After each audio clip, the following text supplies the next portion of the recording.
السلام عليكم ورحمة الله طلبة تانية ثانوي. إن شاء الله رب العالمين في الفيديو ده إحنا هنشرح Unit 11 Lesson 1 و 2 اللي هو الجزء الأول من Unit 11. طبعا عشان إحنا في رمضان فحبينا كده نعمل أجواء رمضان كده ونلبس الجلابية الصعيد، فما ينفعش حد يتريق علينا. طيب يلا بينا نتوكل على الله كده ونبدأ في الجزء الأول من Unit 11 اللي كان بيتكلم عن حاجة اسمها الكويستشن تاج اللي هي معناها السؤال المزيل. من اسمه كده هو اسمه السؤال المزيل، فأكيد ده سؤال بيجي في آخر الجملة في ديل الجملة كده، عشان كده هو اسمه السؤال المزيل. يبقى الكويستشن تاج السؤال المزيل بيتحط فين؟ في نهاية الجملة. زي مثلا لو جيت وقلت لك she can speak English ورحت جاي حاطط كاما can't she، شايف ديت can't she اللي هي في النهاية خالص ديت، ده كده اسمه السؤال المزيل اللي هو الكويستشن تاج. يبقى هو سؤال اتحط في ديل الجملة كده،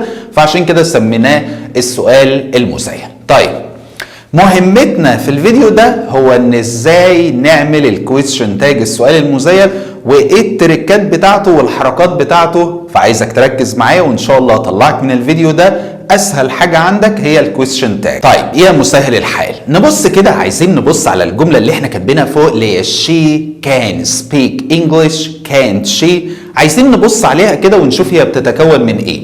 فلو انت خدت بالك بص كده عليها هتلاقي ان هي عباره عن جمله خبريه وبعد كده كاما وبعد كده فعل مساعد وبعده ضمير فاعل وبعد كده الكويستشن مارك اللي هي علامه الاستفهام. يبقى نقدر نقول ان السؤال المزيل بيجي بعد الجمله، يعني بيكون عندك في جمله في بدايه الجمله وبعد الجمله بنقوم فاصلين بينها وبين السؤال المزيل بنفصل بايه؟ بالكاما.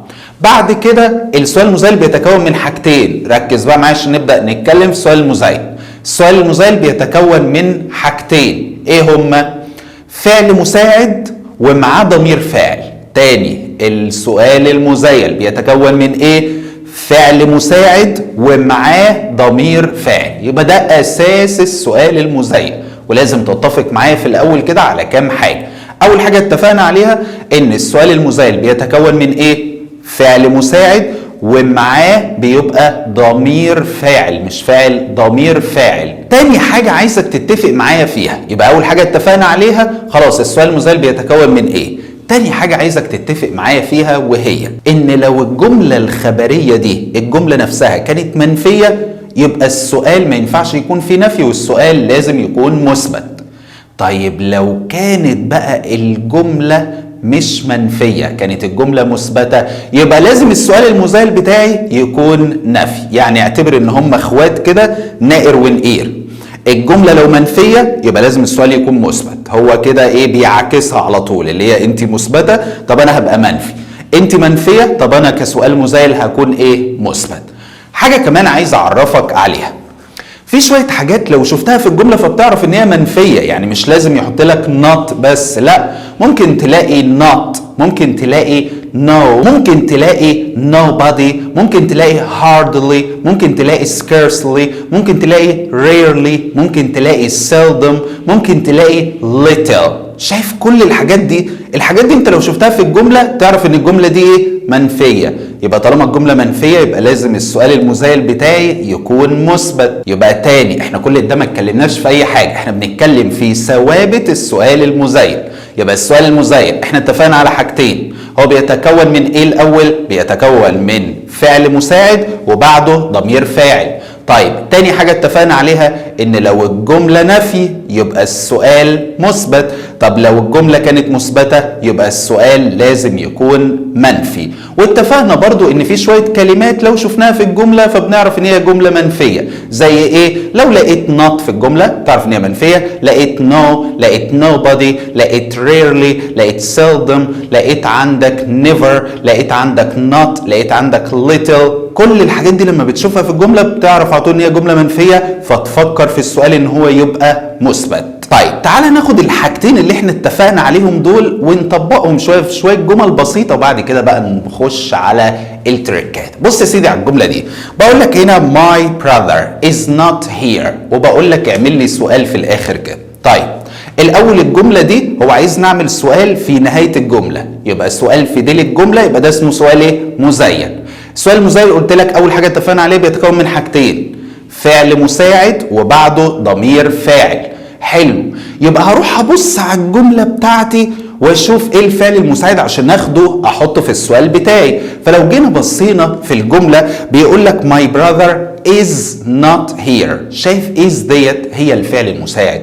طب يجي حد يقول لي يا ابو حميد والله بص اعتبرني ان انا ميح، هي ايه الافعال المساعده دي؟ الافعال المساعده دي اللي هي am is are was were have has had، وعندك كمان كان وكود وشال وشود، وعندك will وwould، كل دي بنسميهم افعال مساعده.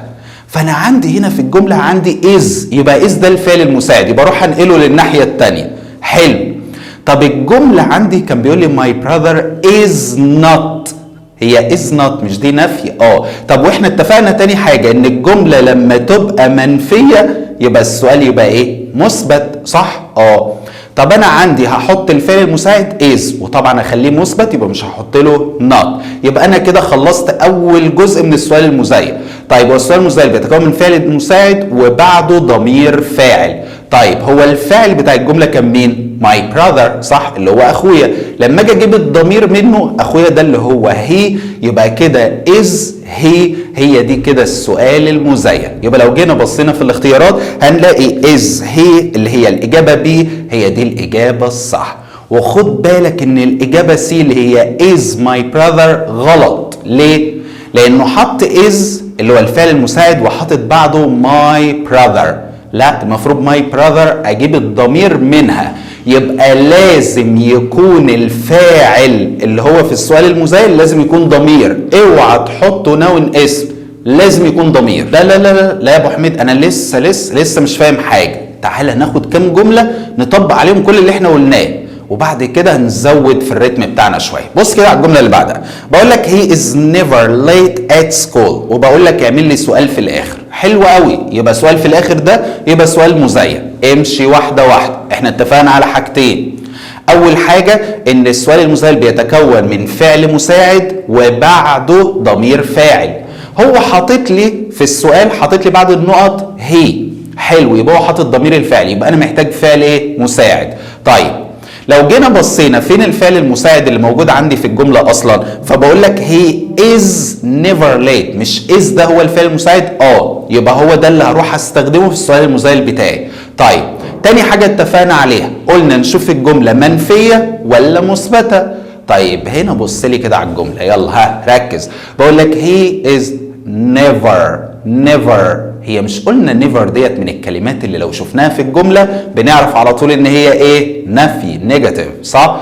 يبقى كده الجمله فيها نيفر فهي منفيه، يبقى السؤال يبقى منفي؟ لا، ما احنا قلنا الاثنين بيعكسوا بعض. يبقى طالما انت يا جمله منفيه يبقى السؤال يبقى مثبت. يبقى كده هحط از وهخليها مثبته زي هي، مش هحط فيها نفي. يبقى كده الاختيار الصح عندي اللي هو از اللي هي الاختيار بي.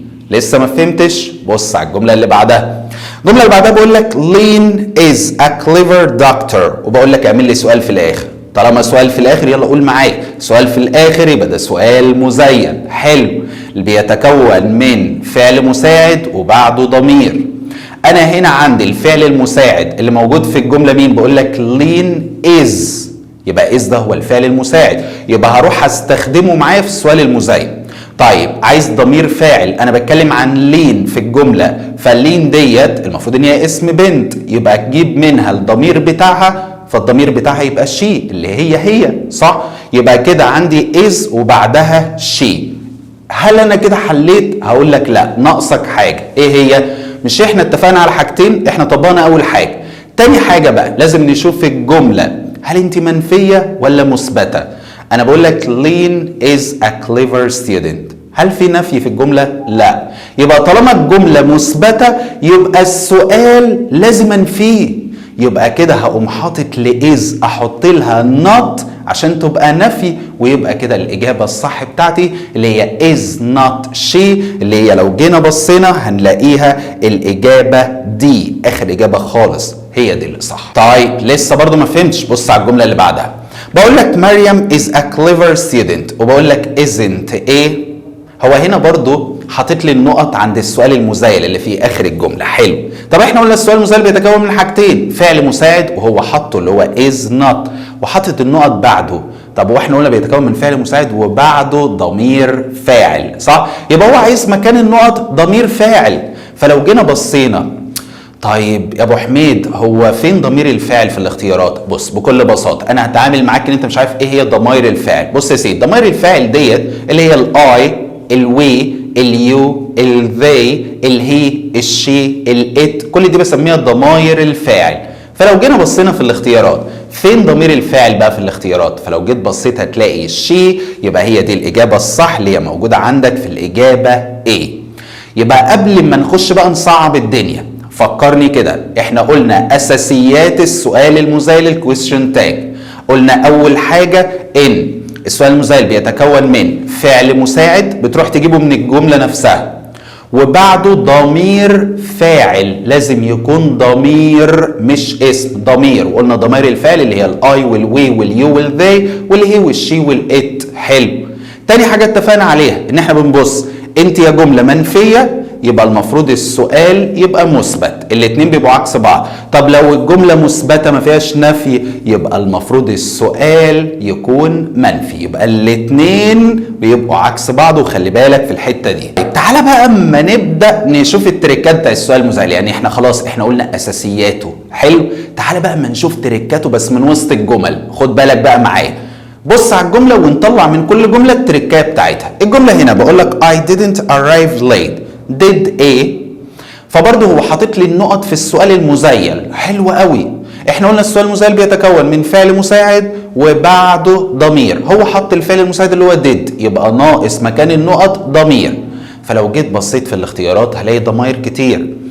طيب احنا قلنا ضمائر الفاعل حلو اللي هي الاي والوي واليو والذي والهي والشي والات. حلو الكلام. بص بقى التركه دي، لو الفاعل بتاع الجمله كان اي او وي ما تغيرهوش، سيبه في السؤال المزيل زي ما هو. تاني، لو الفاعل بتاع الجمله يعني هنا كان فاعل الجمله اي، صح؟ فلو فاعل الجمله كان اي او وي حطه في السؤال المزايل زي ما هو، ما تغيروش ولا تلعب فيه ولا تحوله ليو ولا تحوله لاي حاجه، سيب الاي والوي زي ما هم. فهنا كانت الجمله الخبريه فيها اي، يبقى لازم في السؤال برضو الضمير بتاعي يكون اي. يبقى كده الاجابه الصح لو جيت بصيت هتلاقي الاجابه بي اللي هي اي. يبقى اوعى تنسى ان انت لو لقيت الفاعل بتاع الجمله بتاعك اي او وي اوعى اوعى اوعى ان انت تحولهم في السؤال المزايل بتاعك، سيبهم زي ما هو. طيب دي اول تركايه.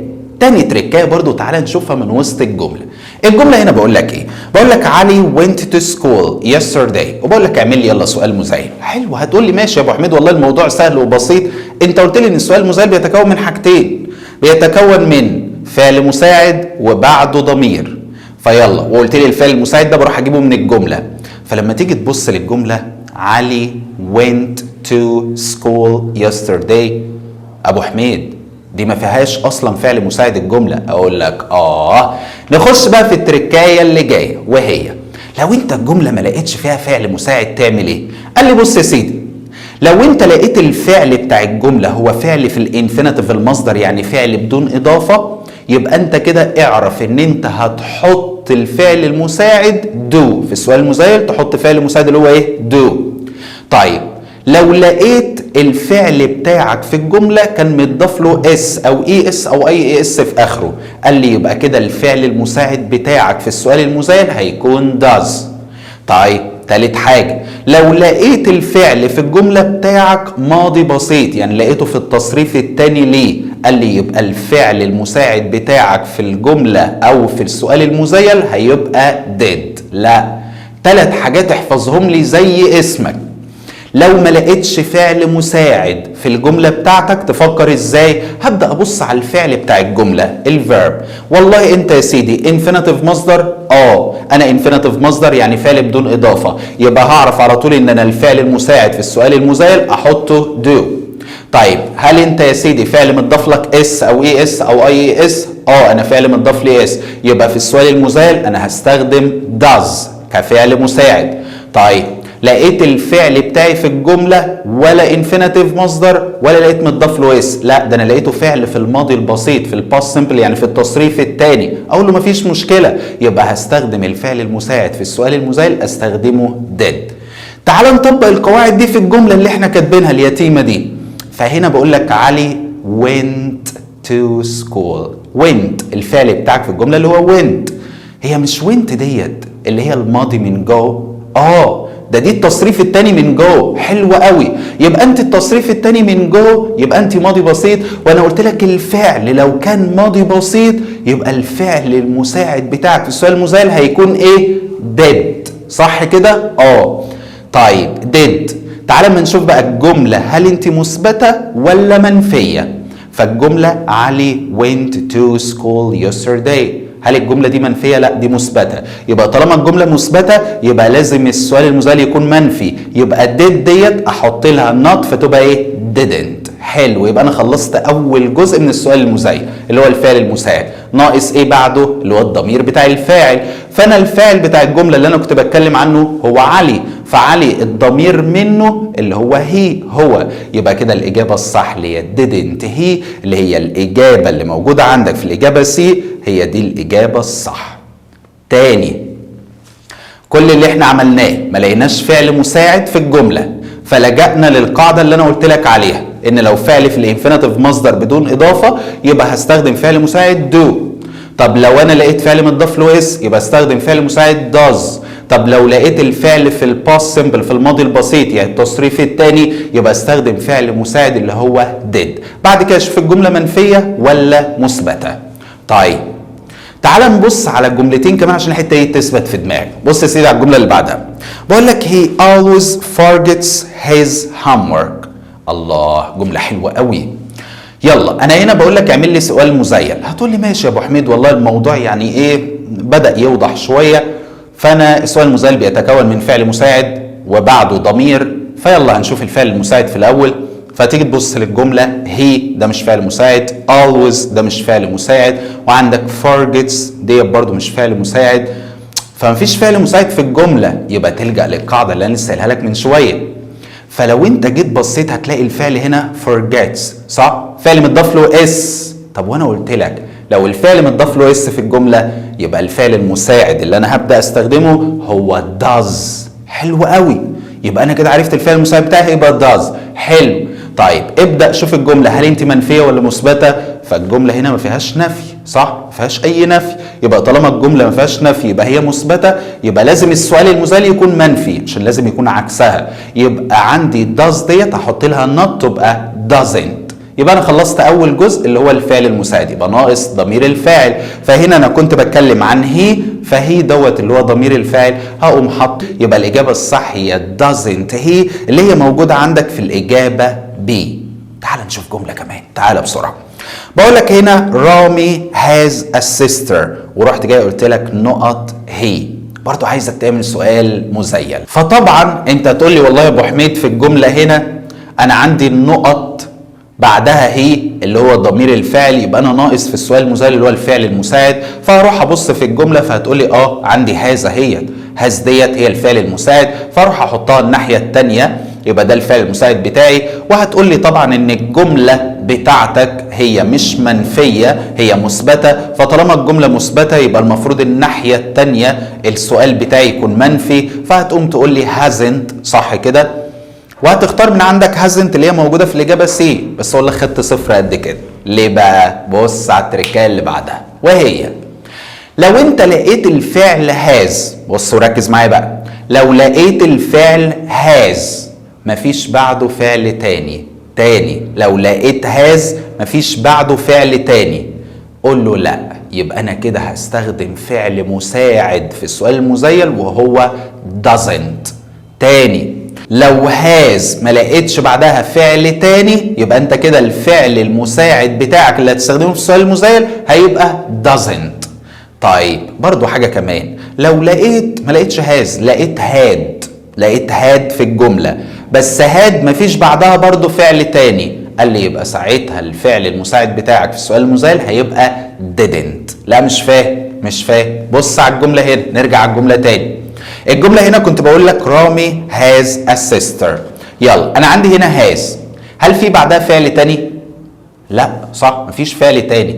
يبقى طالما هاز مفيش بعدها فعل تاني يبقى اقول له لا، ده ابو حميد قالها لي انها لو هاز ما لقيتش بعدها فعل تاني يبقى استخدم في السؤال المزيل doesn't. يبقى كده الاجابه الصح عندي هنا هي doesn't اللي هي موجوده في الاجابه دي، اخر اجابه خالص. طب لو هاز دي ما كانتش موجوده وكان موجود جاب بدلها مثلا had، فبرضه انا قلتها لك لو لقيت هاد مفيش بعدها فعل تاني يبقى الفعل المساعد بتاعك في السؤال المزيل هيبقى didn't. طيب الحته دي لو ما ثبتتش في دماغك فلو سمحت اعمل اللي انا هقول لك عليه، هتعيد الفيديو تاني في الحته ديت وتفضل تعيد وتزيد فيها لحد ما تخش في دماغك، لان الحته دي مهمه قوي، واكتبها في كشكولك. انا عايز كل حاجه وكل تريكانه بقولها لك تكتبها في كشكولك عشان تعمل انت ملخص لنفسك.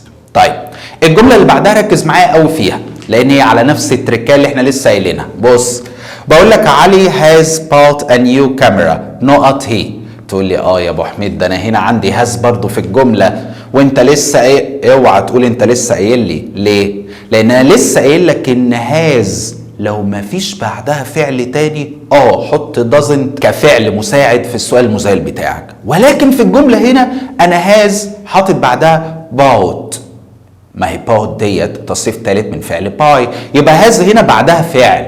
ايه ده؟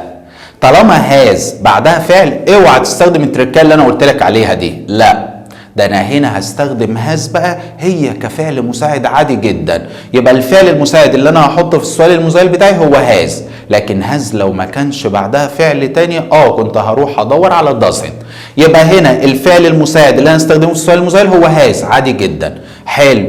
طيب الجملة هنا هل انت منفية ولا مثبتة؟ فالجملة هنا علي هاز bought، الجملة ما فيهاش نفي صح؟ يبقى طالما الجملة ما فيهاش نفي يبقى لازم السؤال المزيل يكون منفي، يبقى كده هاز اخليها hasn't. حلو قوي الكلام ده. وهنا الجملة كنت بتكلم عن علي، فعلي هنا فاعل اللي هو الضمير بتاعه هي، يبقى كده الإجابة الصح هي hasn't هي اللي هي موجودة عندك في الإجابة سي. وخد بالك حد يجي يقول لي الإجابة بي دي يا أبو حميد ما هي hasn't برضو، بس هو فاصل بين هاز وبين not، مش ممكن برضو ما هي دي hasn't برضو. أقول لك لا، في السؤال المزيل لما تيجي تحط نفي لازم تحطه مختصر، يعني تحط not تبقى ان apostrophe t، ما تحطهاش ان او تي زي الإجابة بي دي، لا اوعى تاني. بص هفضل اقولها لك، النفي اللي انت هتحطه في السؤال المزيل يبقى نفي مختصر، اوعى تحط نفي ان او تي اللي هي النوت العاديه، لا تحطها مختصره اللي هي الان ابوستروفي تي زي الاجابه سي. خد بالك من الحته دي. طيب جمله كمان، الجمله اللي بعدها بقول لك my sister a hard doesn't she، الجمله دي ركز لي فيها قوي بقى قوي، الجمله دي حلوه قوي. ليه؟ اولا هو هنا النقط مش في السؤال المزيل، ده هو حاطط السؤال المزيل اصلا اللي هو doesn't. حلو، يعني هو هنا عايزني اختار فعل في الجمله. هو السؤال المزيل doesn't دي نفي صح؟ تعال نتفق كده على كام حاجه، ان انا عندي السؤال المزيل هنا منفي، يبقى المفروض الجمله تكون مثبته، يبقى الجمله مش هيبقى فيها نفي، دي اول حاجه. تاني حاجه بقى does دي ما بتفكركش بحاجه؟ بتفكرني. بتفكرك بايه؟ مش انا كنت قلت لك من شويه ان لو الفعل في الجمله كان متضاف له اس او اي اس كنا بنختار في السؤال المزيل بتاعنا الفعل المساعد بيبقى does.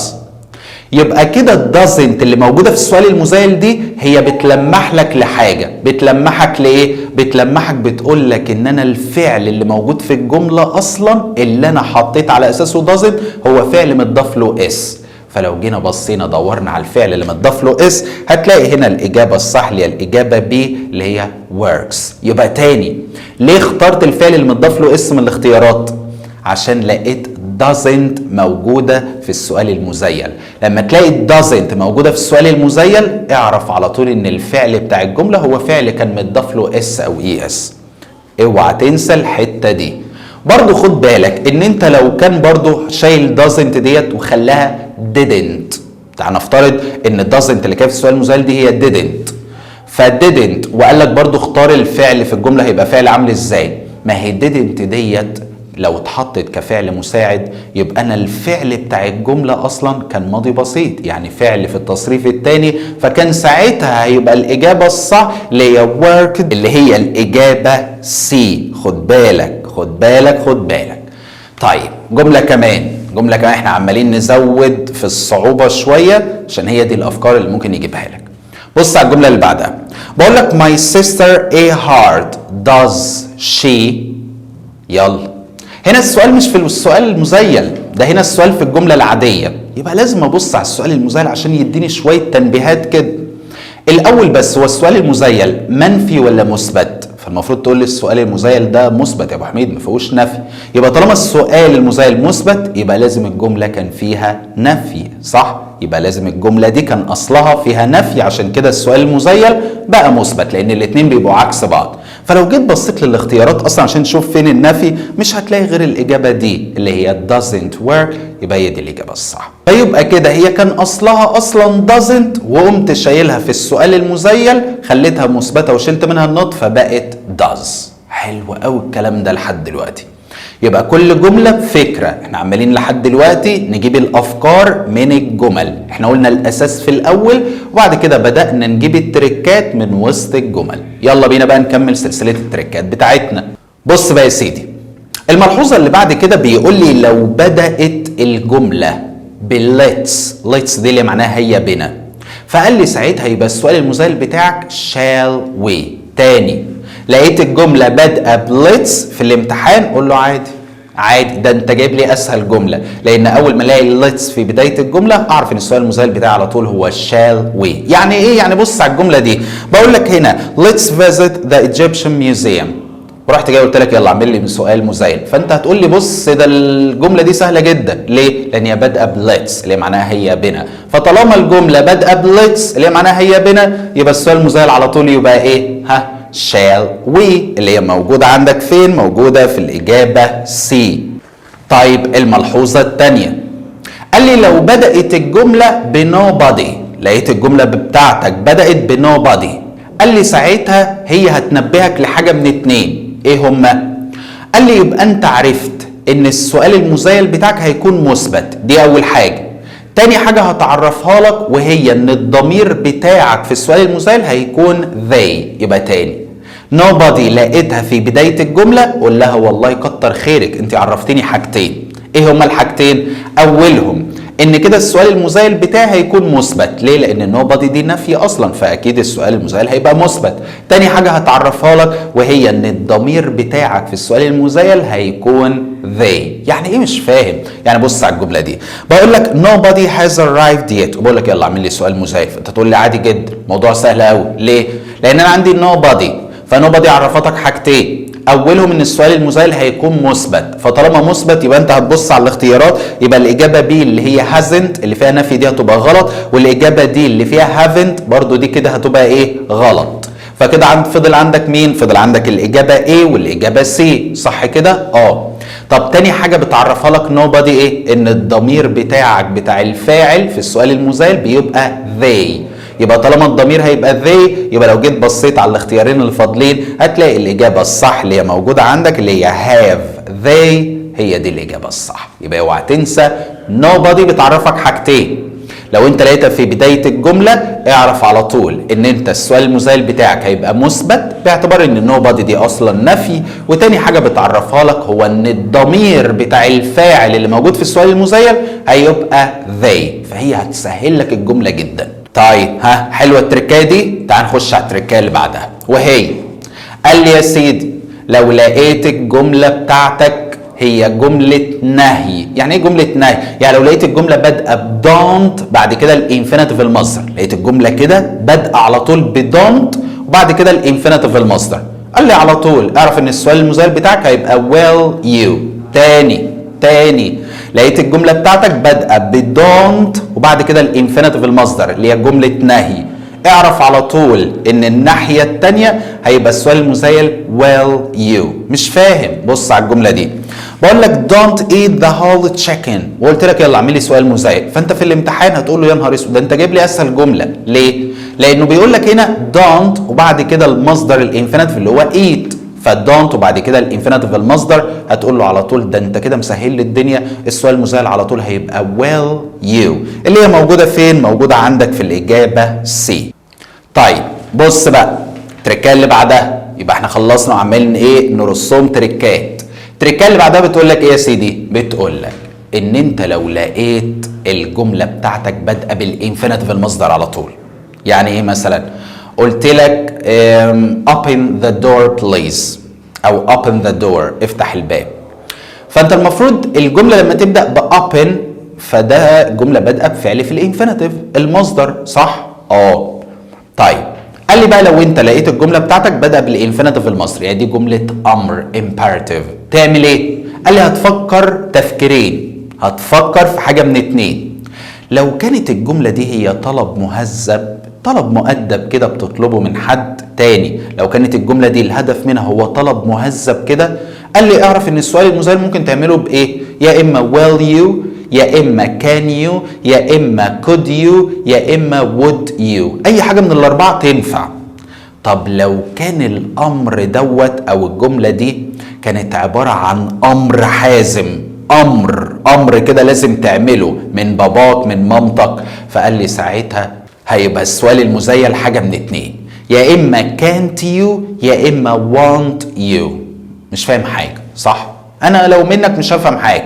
طيب تعالى اوريها لك في الجمله عشان تطبق الكلام النظري اللي احنا عمالين نقوله ده. بص يا سيدي الجمله هنا بقول لك ايه؟ help me with the housework، ورحت جاي حاطط لك اعمل لي سؤال مزيل. يلا في الامتحان انت هتعمل ايه؟ يلا بص على الجمله لقيتها بادئه بهيلب، هيلب ده فعل في الانفينيتيف المصدر. ايه ده كده الجمله بادئه بالانفينيتيف المصدر، يبقى هبدا افكر في تفكيرين، هل انت طلب مهذب ولا امر؟ فبقول لك help me ساعدني في اعمال المنزل، لا ده كده طلب مهذب، لان انا اكيد مش هجبرك ان انت تساعدني، لا ده طلب مهذب. فطالما طلب مهذب ممكن تقول will you، ممكن تقول would you، ممكن تقول can you، ممكن تقول could you، اي حاجه من الاربعه ينفعوا. فهو حاطط لك بعد النقط you، يبقى ممكن تحط will او would او can او could. فلو جينا بصينا للاختيارات هتلاقي will وهتلاقي would وهتلاقي can، يبقى كده هقول له A و B و C التلاتة صح. يبقى تاني لو لقيت الجملة بادئة بالانفينيتيف المصدر زي الجملة اللي عندك هنا اللي هي بادئة بhelp، فhelp ديت انفينيتيف مصدر، ابدأ فكر في حاجة من اتنين. يلا هتقول ايه؟ هل انت طلب مهذب ولا امر حازم؟ لو طلب مهذب ممكن تقول will you would you can you could you. طب لو انت كنت امر حازم لا ساعتها اقول can't you او want you. طيب التركية اللي بعد كده، التركية اللي بعد كده بتقول لي لو كان فعل الجملة بتاعك هو ought to، فقال لي ساعتها يبقى السؤال المزيل بتاعك الفعل المساعد فيه ought not من غير to. تاني ought to ديت بالمناسبة اللي هي البديلة بتاعت should اللي هي معناها يجب. يبقى تاني شفت ought to في الجملة تبدأ تعمل ايه؟ قول انا عندي ought to في الجملة، يبقى في السؤال المزيل بتاعي الفعل المساعد هيبقى ought not بس من غير to. يعني ايه؟ يعني بص على الجملة دي بقول لك هنا they ought to help their neighbors، وبقول لك نقط they. يلا هو هنا حاطط لي النقط عند السؤال المزيل عند الحته بتاعت الفعل المساعد، اقول له ماشي عادي جدا. ليه؟ لان خلاص الجمله بقت واضحه بعد ما قلنا الفكره. انا هنا الجمله كان بقول لك they ought to، ده انا عندي الفعل في الجمله هو ought to، طالما الفعل في الجمله هو ought to يبقى كده الفعل المساعد هيبقى ought not من غير to. يبقى كده الإجابة الصح اللي هي ought not اللي هي موجودة عندك في الإجابة C، لكن الإجابة دي اللي هي ought not to لا، هقول له لا. أنا لما باجي أحط فعل مساعد في السؤال المزايل بحطه من غير حرف الجر، يعني to دي ما ينفعش إن أنا أحطها أصلا في السؤال المزايل بتاعي. طيب حلوة الفكرة دي، تعال نخش على فكرة تانية. التركية اللي بعد كده بقى وهي بتقول لنا ان انت لو لقيت الصيغة اللي هي to بعد كده الصفة to والمصدر، فالصيغة دي هي كده كده بتعبر عن نفي نيجاتيف، ولكن السؤال المزيل بتاعك ساعتها موجود في منهجك بيقول ان السؤال المزيل هيكون برضو منفي. طب ازاي يا ابو حميد؟ هو مش المفروض الجملة لما تبقى منفية يبقى السؤال المزيل مثبت؟ هقول لك يا سيدي دي من الشواذ بتاعة القاعدة واللي مذكورة في منهجك، ان انت لما تلاقي to بعد كده adjective بعد كده to والinfinitive فتعرف على طول ان دي كده بتعبر عن نفي، ولكن السؤال المزيل بتاعها هيبقى منفي. طيب تعال نشوف جملة على الكلام دوت. فهنا بقول لك he is too fat to play football. فجملة زي ديت فلو جات لك في الامتحان فانت تقول لي والله انا عندي هنا to بعد كده الصفة اللي هي fat بعد كده to بعد كده الانفينيتيف المصدر، فدي بتعبر عن نفي، يبقى كده السؤال المزيل بتاعي برضو هيبقى نفي نيجاتيف. طيب السؤال المزيل بيتكون من حاجتين، بيتكون من فعل مساعد وبعده ضمير فاعل. طيب الفعل المساعد الموجود عندي هنا في الجملة مين؟ هو is، صح كده؟ يبقى هستخدمه في السؤال المزيل بتاعي وهيبقى is not عشان انفيه، لان السؤال المزيل هنا هيبقى منفي. طيب والمفروض ان انا ادور على مين؟ ادور على ضمير فاعل، فالمفروض ان ضمير الفاعل عندي اللي هو هي، يبقى كده الاجابة الصح اللي هي isn't he اللي هي الاجابة دي. قال لي بص، لو لقيت الجملة بتاعتك اللي انت هتعمل عليها السؤال المزيل هي مش جملة وعبارة عن صفة بس، صفة كده حاطط لك صفة وبيقول لك يلا اعمل لي عليها سؤال مزيل، قول له عادي جدا عادي جدا السؤال المزيل بتاعي هيبقى isn't it. ايه ده؟ مش فاهم يعني. بص كده لو جيت سألتك سؤال وقلت لك fantastic ورحت جاي حاطط لك نقط وقلت لك يلا اعمل لي سؤال مزيل، يلا ها بص عليه. فانت لو جيت بصيت هتلاقي ان هو بيقول لك اعمل لي سؤال مزيل على صفه، فانتاستيك ديت صفه، فطالما عايزك تعمل سؤال مزيل على جمله بتتكون من صفه ادجكتيف بس قول له عادي جدا، ده انت اللي سهلتها عليا. يبقى كده السؤال المزيل هيبقى isn't it اللي هي موجوده عندك في الاجابه بي، هي دي الاجابه الصح. طيب كده احنا خلصنا اساسيات الكويستشن تاج وخدنا معاها كمان معظم التريكات اللي ممكن يجي عليها، بس برضه هنروح نحل شوية جمل كده فيهم كام تريكاية على المكتب، ويبقى كده انت فرمت كل الافكار اللي ممكن يجيبها لك على الكويستشن تاج السؤال المزيل، وان شاء الله تحله بكل سهولة. اهم حاجة كل الافكار اللي انا قلتها ديت تكون كتبتها في كشكولك واحدة واحدة، ولو ما كنتش كتبتهم معلش بقى هتضطر ترجع تاني للفيديو وتكتبهم واحدة واحدة. لازم تكتبهم عشان يبقوا سهلين عليك، لان انا يعني احنا شرحنا الكويستشن تاج شرحناه بصيغه الافكار، انا بعرفك كل الافكار اللي ممكن يسالك فيها، فاكيد مش هيجيب فكره تانية، فانت اكتب الافكار دي، ده احنا يعني ضمننا السؤال بتاع السؤال المزيل ده في الامتحان، فاكتبهم في كشكولك ولخصهم، وكمان لما نيجي نحل دلوقتي برضه شوف الافكار اللي هنكتبها واكتبها في كشكولك.